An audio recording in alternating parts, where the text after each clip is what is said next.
ఈ అందరి కోరికలు తీర్చాలి. ఇప్పుడు కైకేయి కోరిక కోసమే దశరథుడు కదా ప్రతిజ్ఞ చేసి ఇచ్చాడు. కానీ అందరి కోరిక రాముడే రాజు కావాలి, కైకేయి మాత్రం అలా కోరింది. కాబట్టి అందరి కోరికను మదించాలి కదా, ఒక్క మనిషి కోరిక కాదు కదా అన్నాడు. కాబట్టి నీవు కనుక ఈ భూమండలంలో పరిపాలిస్తే అప్పుడు ఈ భూమి సనాథ అవుతులేక అనాథైపోతుంది. అనాథ అంటే నాథుడు లేదు, సనాథ అంటే నాథుడు పెరిగినటువంటి అవుతుంది భూదేవి. అందుకని అక్కడ నేను శిరస్సు నుంచి పాదాభివందనం చేసి మరీ ప్రార్థిస్తూ ఉన్నాను. నేను మీకు సోదరునే కాదు, మీరు నాకు గురువు, నేను శిష్యుడని. ఇంకా ఏమంటాడు తెలుసా, నేను దాసుడిని అంటాడు. అక్కడ కేవలం అన్నదమ్ముల సంబంధం కాదు, వీళ్ళందరూ కూడా సేవా భావనే ఉంది క్రమంగా. తర్వాత శిష్యుడని అంటాడు. శిష్యుడంటే ఎవరు? రాముడు ఎవరప్పుడు? గురువు. మంచి మార్గాన్ని చూపించారు కదా. అందుకని మీరు మరి ఈ అందరి యొక్క కోరికను మన్నించాలి అని రాముడు పాదములను తన యొక్క శిరస్సుతో స్పృశించి వేడుకుంటాడు కనుక. అప్పుడు శ్రీరాముడు ఆయన్ని పైకి లేవనెత్తి అందిస్తూ ఏమంటాడంటే, నాయన నదోషం త్వయి పశ్యామి సూక్ష్మమప్యరిసూదన నచాపి జననీ బాలాద్ త్వమపి గర్హితుమర్హసి. అంటే ఆయన బాధ ఏంటంటే భక్తుడికి అందరూ నన్ను నిందిస్తున్నారు, నిజంగా పాపం వాళ్ళు నిందించారు. ఆయన నిజంగా ఇష్టం లేదు. ఇది అయోధ్యాకాండలో చాలా సందర్భాలు తెలుసు, అవన్నీ చెప్పుకోవడానికి టైం లేదు మనకి. కాబట్టి నీలో ఎంత కూడా దోషం లేదు, డెవలప్మెంట్ అని నాకు తెలుసు. ఇంకొకటి, తల్లిని కూడా నువ్వు నిందించు. మీ తల్లి అయిన కైకేయిని కూడా నువ్వు నిందించదు. అలా నిందించడము బాల్యం అంటే ఇంకా ఎదగనటువంటి మనస్సు. అందుకని నువ్వు బాల్యం చేత మీ తల్లిని కూడా నిందించు కదా. మరి ఎలా సమర్థించుకుంటారు దీన్ని అంటే, మనకు తండ్రి, తర్వాత మహారాజు. తండ్రి అంటే ఇంటికి యజమాని, గోవు అలా ఉంది. తన భార్య పుత్రుల విషయంలో తీసుకున్న నిర్ణయాన్ని వీళ్ళు అందరూ కూడా పాటించి తీరాలి. అంటే ఒక ఇంటికి యజమాని 3 గంటల వాడు గోవో లేకపోతే ఏదైనా భార్యాపుత్రుల విషయంలో ఏ నిర్ణయం తీసుకున్న వీళ్ళు అనుసరించాలి, పాటించాలి అని శాస్త్రం చెబుతుందండి. కాబట్టి మన తండ్రి గారు తీసుకున్న నిర్ణయాన్ని మనం తిరస్కరించకూడదు అని మరి శాస్త్రం చెప్పింది. కాబట్టి దశరథ మహారాజు విషయంలో మనందరం ఇదే అనుసరించాలి, పాటించాలి. కాబట్టి రాముడు దశరథుల వారి తండ్రి ఎవరినైనా తన ఇష్టమైన పుత్రుడికి పట్టాభిషేకం చేయవచ్చు. వీళ్ళేం చేయాలి, వాళ్ళేం చేయాలని ఏమీ లేదు. ఆయన ఇష్టం. ఎంతకాలం ఆయన పరిపాలించాడు. అందుకని నా చేత భారతీయులు కనిపించాలి, నీకు పట్టాభిషేకం చేసిన తప్పు లేదు. ఉంది ఆయన నిర్ణయం తీసుకుంటున్నాను. ఇందులో మన తండ్రిని తప్పుపట్టడానికి వీలు లేదు. తర్వాత ఇంకా తండ్రి విషయంలో మనం అగౌరవం చూపకూడదు. మనమే ఆయన నిందిస్తే అగౌరవం చూపితే ప్రజలందరూ ఏమంటున్నారు, రాజకుటుంబంలో స్పర్ధలు దాన్ని వీధిలో పడితే గౌరవం ఏం తప్పుతుందని చెప్పండి. ఏం చేశాడు? ప్రమాణం చేసి కైకేయికి వరం ఇచ్చాడు. నేను కూడా ప్రమాణం చేశాను కైకేయి మాతకు. కాబట్టి తండ్రి ఏదో విధంగా పూర్వం ఇచ్చినటువంటి వరాన్ని అనుసరించి ఆయన నీకు ఇచ్చాడుగా రాజ్యాన్ని స్వీకరించవయ్యా, దాన్ని పక్కకు నెట్టద్దు ఆయన నిర్ణయాన్ని. నేను నాకు ఇచ్చినటువంటి అరణ్య రాజ్యం, దండకారణ్యం ఉంది కదా, 14 సంవత్సరాలు హాయిగా నివసించి మరీ వస్తాను. నీ రాజ్యాన్ని నువ్వు అనుభవించు, నీకు ఇచ్చింది, ఇందులో అధర్మం ఏమీ లేదు.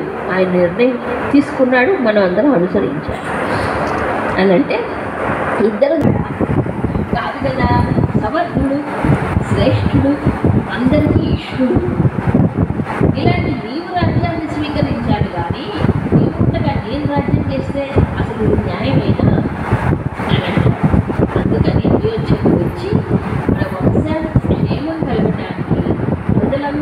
సంతోషం కలగడానికి నీవు పట్టాభిషేకం చేసుకోవాల్సిందే అని బతుకులాడతారు అని చెప్పి మీరు ముగ్గురు అడవులకు రాగానే మన తండ్రి గారు బాధతో దుఃఖంతో కూలిపోయారు, సంతస్తులయ్యారు కదా. ఇప్పుడు ఈ నలుగురిలో మరి నీవే శ్రీరాముడు, నీవే తండ్రికి చాలా ప్రియమైనటువంటి వాడు, చాలా ప్రేమ, అందరికీ తెలుసు ప్రాణప్రియుడు రాముడు, అవునా కాదా? మేమేమో అక్కడ అయోధ్యలో అపరక్రియలు చేసాము, నీవు చేస్తేనే ఆయన మనసు తృప్తి కలుగుతుంది. అపరక్రియలు తెలుసు కదా, తర్పణాలు, పిండ ప్రదానాలు అవన్నీ గురించి చెయ్యాలి అని చెప్పిన తర్వాత రాముడు తండ్రి మరణ వార్త ఇంతవరకు తెలియదండి.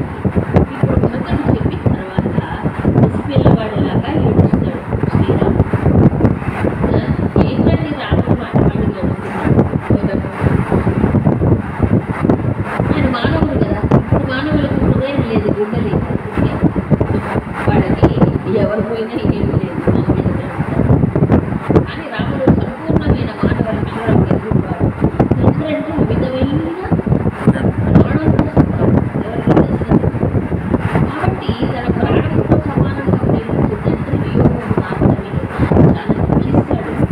మరి తర్పణములు అని సాధింపులు అది చేస్తాడు. చేసేటప్పుడు బాధపడతాడు. అయ్యో మా తండ్రి చక్రవర్తి, నేను జ్యేష్ఠపుత్రుడిని, నేను శిలోదకాలు తర్పణాలు రాజవైభవంగా చెయ్యాలి. ఎక్కడ అయోధ్యలో ఉంటే రాజవైభవంగా చేస్తాడు తండ్రి అలాంటివన్నీ. ఇప్పుడు అరణ్యంలో ఏమున్నాయి, వస్తువులు ఏమి ఉండవు కదా.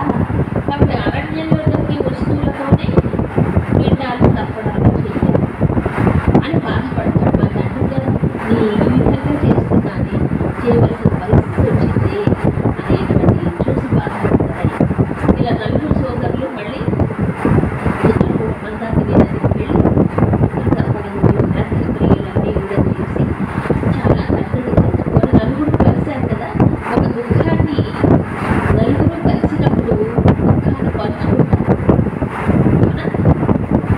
ఇప్పుడు వాళ్ళు దుఃఖాన్ని పంచుకోరు, సుఖాన్ని పంచుకుంటారు. కానీ పూర్వ సోదరులు కానీ భార్యాభర్తలు కానీ ఎవరైనా సరే కలిసినప్పుడు వాళ్ళకి ఉండే దుఃఖాన్ని పంచుకుంటారు. అంత నలుగురు ఏడుస్తారు. తండ్రి యొక్క మరణానికి ఇలా వనవాసానికి రావాల్సి వచ్చిందని ఖడ్గశత్రుఘ్నుడు తండ్రి వియోగం వెళ్ళిపోయారని రాముడు పెట్టును వెలిపిస్తారు. వెలిపిస్తుంటే కానీ ఆ సైన్యం ఇంకా రాలే ఇక్కడికి, రామాశ్రమం దగ్గరికి. అప్పుడు ఉన్న సైన్యం అందరూ వస్తూ ఉన్నారు. వాళ్ళందరికీ వినిపిస్తుంది. వినిపించి కలిసే ఉంటారు, దశరథుడి యొక్క మరణ వార్త విని అందరూ దుఃఖిస్తున్నారేమో అని సైన్యం కూడా అనుకుంటారు. సరే, తర్వాత భర్తలు అన్నాడు, అన్నా నా తల్లి కోరికలు కోరింది, అది మన్నించి నీ విషమం హృదయంతో నాకు రాజ్యాన్ని ఇచ్చావు. ఇప్పుడు రాజ్యం ఎవరుకున్నాడు కదా, ఇప్పుడు నా ఇష్టం ప్రకారం నేను రాజ్యాన్ని ఇస్తున్నాను. కాబట్టి మీరు పరిపాలించండి నిష్కటంగా. నాకు ఇచ్చిన తర్వాత నాడే అయినా, కాబట్టి ఇప్పుడు నేను మీకు సమర్పణ చేస్తున్నాను. అందుకని మీరు ఈ రాజ్యాన్ని పరిపాలించండి. నీవు తప్ప విశాలమైన ఈ సామ్రాజ్యాన్ని ఎవరూ పాలించలేదు, ఎవరికి సమర్థత లేదు. ఒకవేళ నేను మీ స్థానంలో కూర్చొని అలా రాజ్యం చేసినా ఎలాగుంటుందంటే ఓ గాడిద గుర్రాన్ని అనుకరించినట్లు పోలుస్తాడు కదా.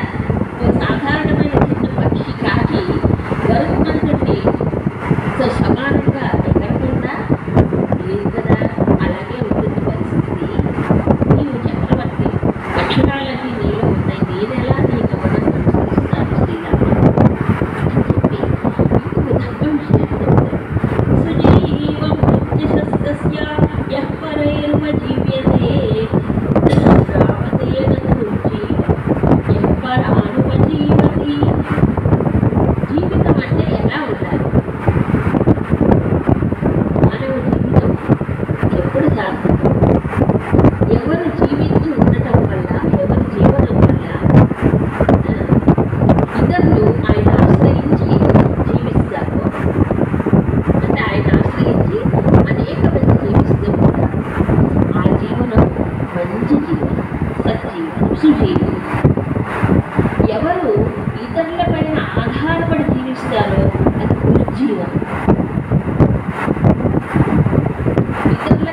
ఆధారంగా ఉండేవాడు జీవితం సుజీవనం.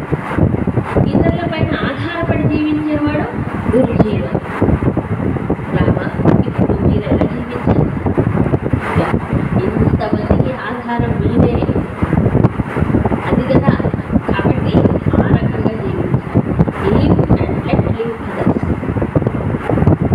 మీరు జీవించి ఇంకొకళ్ళ జీవనానికి ఆధారంగా ఉంటుంది. కాబట్టి మీరు ఆదర్శవంతులు, మీరు అలాగే ఉంటారు అని చెప్పి, ఎవరైనా ఒకడు తన ఇంటి పెరట్లో తెలుస్తుందా ఒక మొక్కని నాటి అది పెద్ద వృక్షమై ఫలసాయానికి వస్తుంది. ఆయన ఎంతో ఆశతో నమ్మకముతో మిమ్మల్ని రాజుగా భావన చేశాడు, సంకల్పించాడు. ఆ సంకల్పం ప్రకటించడం అయిపోయింది. మీరే ఈ రాజ్యానికి అర్హులని ప్రజలందరికీ కూడా మీరు సుఖాన్ని కలిగిస్తారు. అలాంటి ఒక గట్టి నమ్మకంగా నిర్ణయం తీసుకున్నాడు కదా. ఇప్పుడు ఆయన వెళ్ళిపోయిన తర్వాత ఆయన యొక్క నమ్మకాన్ని బహు చేస్తామా మనం? చేయకూడదు కదా. అవునా? నిన్ను కనిపించిన శ్రమ వ్యర్థమైపోతుందండి. ఎంత బాగా మాట్లాడతాడు అసలు. ఎంత కష్టపడి అన్నాడు పుత్రకామేష్టి చేస్తే కానీ. అవునా? నీకు కష్టపడి కన్నాడు. నీ కళ్ళల్లో జ్యోతిలాగా నీ పైన ప్రాణం పెట్టుకుంటా ఆయనకి ఇష్టం లేకుండా మా తల్లి కోరింది, ఏదో బలవంతంగా ఇచ్చారు. కాబట్టి తండ్రి ప్రీతి కలగాలంటే ఏం చేయాలి? మీరే రాజ్యాన్ని పరిపాలించాలి. అంత బాగా చెప్పాడు చెప్పాడు. తర్వాత ఇంకోటి ఈ ప్రకారంగా దుఃఖిస్తాడు, బతిలాడు కదా. ఇప్పుడు శ్రీరాముడు ఒక సిద్ధాంతాన్ని ప్రతిపాదిస్తాడు. ఇది కేవలం శాస్త్రాధారమైన సిద్ధాంతమే. ఇద్దరు ధర్మాత్మల పద్ధతిలో ఇట్లానే ఉంటుంది. ఏమంటాడంటే ఆయన నాత్మనఃకామకారోస్తి పురుషోయమనీశ్వరః మితస్యేతరతశ్చైనం కృతాంతః పరికర్షతి. చాలా ఇంపార్టెంట్. ఆత్మనః కామకారః న అస్తి పురుషః. ఈ మానవుడు ఏ మానవుడైనా తనకిష్టం వచ్చినట్టుగా స్వేచ్ఛగా ఏ పని చేయడానికి సామర్థ్యం లేదు. కాబట్టి ఇష్ట ప్రకారం లేదు, సామర్థ్యం లేదు, చేయకూడదు కదా. మరి ఏమిటి ఇది నడిపించే ప్రపంచాన్ని అంటే కృతాంత పరికర్షణ. కృతాంతం అంటే దైవం. కృతాంతం, కృత అంటే చేసిన పనికి, అంతం ఎక్కడ ఫలాన్ని అనుభవించడంలో. అంతే కదా. దాన్ని అందుకే దైవం లేకుండా పూర్వజన్మ కర్మ. అది నేను ఇంతకుముందు జన్మల్లో చేసినటువంటి కర్మల ఫలితం కనుక దైవం అంటారు దాన్ని. ఆ దైవం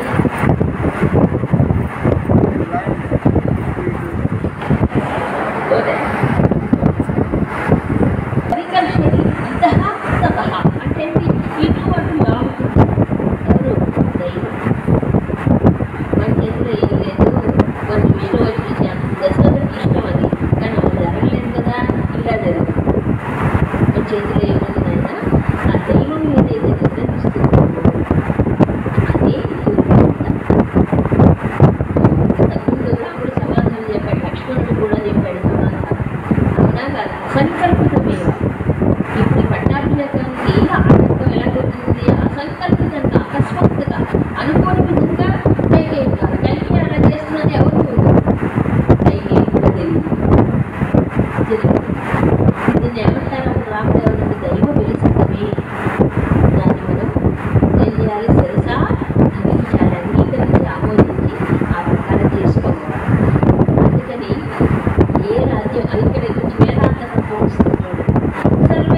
వృద్ధాప్య మరణం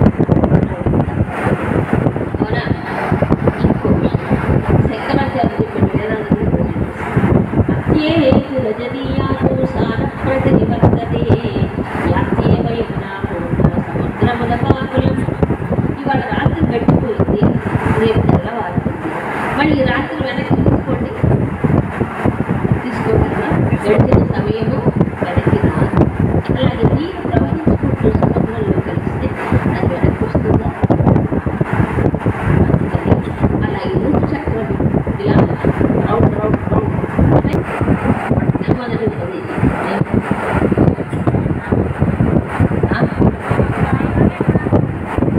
మొదటి శ్లోకం ఉపదేశం అశోచ్యానన్వశోచత్వం ప్రజ్ఞావాదాంశ భాషసే గతాసో న గతాయేన నానుశోచంతి పండితాః. పండితాః తత్వనిశ్చయ బుద్ధి కలిగిన వారు ఎప్పుడైనా గతాసు నగతాసు అంటే మరణించిన వారు, ప్రాణాలు వదిలిపోయిన వారు, మొదలకుండా మిగిలిన వారు అంటే రెండవ వీళ్ళు ఎవరి గురించి విచారించకూడదు. ఎవరి గురించి మరి ఏం చేయాలి? దీని గురించి నువ్వు విచారణ చేయబడుతుంది. ఇదేమో తెల్లగా ముగ్గు గుట్టి అయిపోతుంది, శరీరం జీర్ణించిపోతుంది కదా, తప్పుతుందా? ఇలాంటి పరిస్థితుల్లో ఏం చేస్తే మాత్రం మానవ జీవితం మళ్ళీ వెనక్కి రాదు కదా. అంతేనా? ఆ ప్రకారంగా మార్పులు జరుగుతూ ఉంటాయి. ఆయుర్దాయం క్షీణించిపోతుంది. ఈ అనిశ్చితమైనటువంటి క్షణికమైనటువంటి దుర్భిప్రాయమైన మానవ జీవితంలో ఏం చేయాలి? తనకిష్టం వచ్చినట్టు తాను ప్రవర్తించకూడదు. మరణించిన వారి మరణించకుండా బతుకున్న వాళ్ళ గురించి కూడా నువ్వు ఏడో బాధపడదు. యథాసు అగవాసు ఎవరి గురించి కూడా బాధపడదు. విచారణ అందరూ పోయేవాళ్ళు ముందు అంతేనా చెప్పాను. కాబట్టి ఏం చేయాలి? ఇప్పుడు రాజు మన తండ్రి మహారాజైన దశరథుడు వారు ఏదైతే నిర్ణయించారో ఆయన సత్యవాద పరిపాలన ఆ ధర్మాన్ని అనుసరించి మనం కూడా పరిపాలించాలి. ఆయన ధర్మాన్ని మనం కనుక తిరస్కరిస్తే నేను ప్రజలందరూ దాన్ని అనుసరిస్తాను. పెద్దలు చెప్పినట్టు అందుకని ఆయన అనేక యజ్ఞాలు చేశారు. ప్రజలకు చాలా గొప్పవాడు, చాలా గొప్ప యజ్ఞాలు చేసి బ్రాహ్మణులందరికీ వృద్ధి కలిగించాడు. ప్రజలందరినీ కూడా ధర్మవంతంగానే పరిపాలించాడు. ఆయన రాజ్యాల్లో ఎవరు దుఃఖపడలేదు, కష్టపడలేదు, ధర్మంగానే పరిపాలించాడు. అన్ని మంగళకరమైన పనులు చేశాడు. అనవసరంగా విచారించకుండా హాయిగా అయోధ్యకి వెళ్ళిపోయి నా తండ్రి ఆజ్ఞలను పరిపాలించాడు. తర్వాత నేనైనా నువ్వైనా మనం నలుగురం కలిసి ఏం చేయాలి? తండ్రి ఆజ్ఞని ఉల్లంఘించకూడదు, గౌరవించాలి. ఆయన మనకి ఆత్మబంధువు, మన తండ్రి, మన గురువు కూడా కదా. అందుకని ఈ ఆజ్ఞతో నేను మనముగా నివసిస్తాను, నాకు ఏ బాధ లేదు, చక్కగా వనవాసం పూర్తి చేసుకొని నీ ధర్మాన్ని నువ్వు నిర్వర్తించు.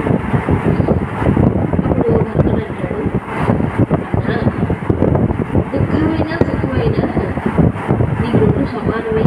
ప్రణనివాసం అన్ని బాధలు అంటాడు కదా. దీన్ని పోలిన వాడు ఎవరుంటారు ఈ లోకంలో? రెండింటికి సమానంగా మీరు స్వీకరిస్తారు. అందుకే పెద్దవాళ్ళైన వశిష్ఠుడు వాల్మీకి చెప్తారు, ఈ విద్య నేర్చుకునే సమయాన్ని అస్త్ర విద్య అప్పుడు మధ్య మధ్యలో కాస్త విరామం ఉంటుంది. విరామ సమయంలో ఏం చేసేవాట? ఆయన రాముడు వృద్ధుల దగ్గరికి వెళ్ళి ఆ వాళ్ళతో కాస్త చర్చించి వాళ్ళ ద్వారా జ్ఞానం ఏ వృద్ధులు? శీలవృద్ధులు, జ్ఞానవృద్ధులు, వయోవృద్ధులు ఉన్నారు. శీలవృద్ధులు అంటే మంచి నడవడిక, మంచి నడవడికలో వాళ్ళు ముందుంటారు. వాళ్ళ శీలవృద్ధులు, వాళ్ళ వయసుతో వల్ల ప్రహ్లాదుడికి చెప్పండి 5 జ్ఞానం అది కూడా వయసుతో నిమిత్తం. జ్ఞానంలో పండితులు వారి దగ్గరికి వెళ్ళి కూర్చుంటే వయోవృద్ధులు వయసుతో పండిన వాళ్ళకి లోకానుభవాలు ఉంటాయి.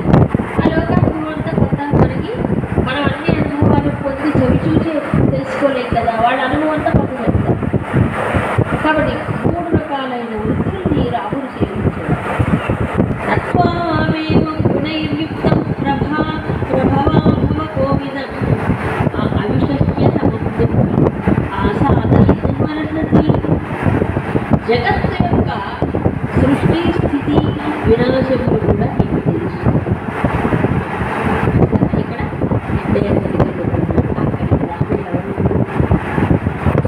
జగత్తు యొక్క సృష్టి స్థితి వినాశములు ఒక రాజకుమారుడే కాదు, ఆయన జగదీశ్వరుడు.